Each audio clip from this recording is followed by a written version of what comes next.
Hello student, आज हम D block तत्वों के कुछ महत्वपूर्ण प्रश्न जो कि बोर्ड परीक्षा में अधिक आते हैं उनके बारे में हम पढ़ेंगे। तो पहला प्रश्न है कि संक्रमण तत्वों के प्रमुख गुण लिखिए। तो पहला गुण होता है कि ये एस व पी ब्लॉक के तत्वों से अधिक कठोर होते हैं। यानी कि जो संक्रमण तत्व यानी डी ब्लॉक के तत्व होते हैं उनके क्या होता है, वो इस ब्लॉक के तत्वों के से और पी ब्लॉक के तत्वों से अधिक कठोर होते हैं। इनके गलनांक एस ब्लॉक व पी ब्लॉक के तत्वों से अधिक होते हैं। जो डी ब्लॉक के तत्व यानी संक्रमण तत्व हैं, इनके गलनांक जो होते हैं जो वो एस ब्लॉक के तत्वों से और पी ब्लॉक के तत्वों से अधिक होते हैं।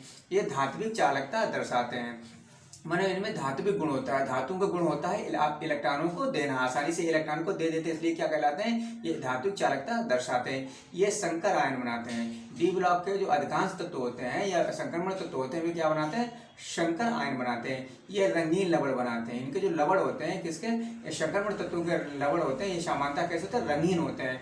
ये अनुचुंबकीय एवं उत्प्रेरक गुण दर्शाते हैं। तो जो संक्रमण तत्व होते हैं उनमें अनुचुंबकीय गुण भी पाया जाता है और उत्प्रेरक गुण भी ये दर्शाते हैं।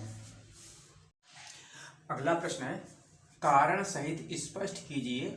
क्या कारण से स्पष्ट करें, संक्रमण धातुएं उत्प्रेरक की तरह कार्य करती हैं। यानी कि ये कारण बताइए कि जो संक्रमण धातुएं हैं वो उत्प्रेरक की तरह कार्य क्यों करती हैं, अथवा संक्रमण तत्वों में उत्प्रेरक गुण होता है। यानी संक्रमण तत्व होते हैं उनमें उत्प्रेरक गुण होता है क्यों, कारण से स्पष्ट करना। तो क्या कारण होता है, पहला कारण होता है परवर्ती संयोजकता।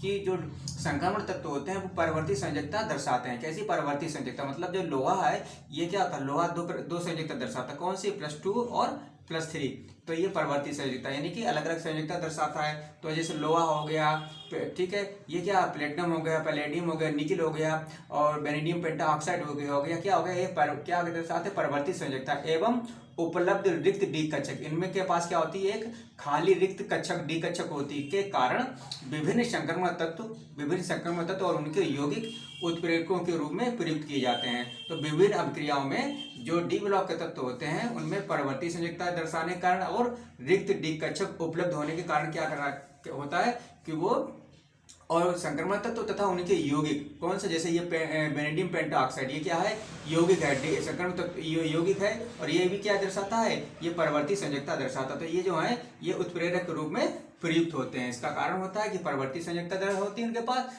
परवर्ती संयोजकता दर्शाते हैं और क्या होता है, एक खाली रिक्त डी कक्षक उनके पास उपलब्ध होती है। अगला है कि जो संक्रमण तत्वों के अनुचुंबकीय गुण की व्याख्या कीजिए। यानी कि ये प्रश्न कह रहा है कि संक्रमण तत्व हैं वो अनुचुंबकीय गुण क्यों प्रदर्शित करते हैं। तो इसका रीजन क्या होता है कि संक्रमण तत्वों के आयन और यौगिकों का अनुचुंबकीय गुण, जो संक्रमण तत्व होते हैं उनके आयन और यौगिक का अनुचुंबकीय गुण डी कक्षकों में अयुग्मित इलेक्ट्रॉनों की उपस्थिति के कारण होता है। जो संक्रमण तत्व होते हैं, संक्रमण तत्व के जो आयन होते हैं या उनके यौगिक होते हैं उनमें क्या होता है, जो डी कक्षक होती है उनमें क्या होता है, जो इलेक्ट्रॉन होते हैं वो जोड़े के रूप में अयुग्मित होते हैं, मतलब जोड़े के रूप में नहीं होते हैं। इस कारण क्या होता है, ये पदार्थ होते हैं चुंबकीय क्षेत्र की ओर आकर्षित होते हैं। इन जो पदार्थों को चुंबकीय क्षेत्र में रखो तो ये चुंबकीय क्षेत्र की ओर क्या आकर्षित होंगे। आयुग्मित इलेक्ट्रॉनों की संख्या जितनी अधिक होगी, यानी कि जो आयुग्मित इलेक्ट्रॉन है उनकी संख्या जितनी अधिक होगी अनुचुंबकीय गुण उतना ही अधिक होगा। जैसे कापर है, कापर आयन है, इसका इलेक्ट्रॉनिक विन्यास लिखा हुआ है। इसमें डी कक्षक की बात करें तो इसमें देखो कितने होते हैं, 5 होते हैं, ठीक है। अब इसमें जो इलेक्ट्रॉन होंगे वो किस प्रकार के भरे होंगे, ठीक है,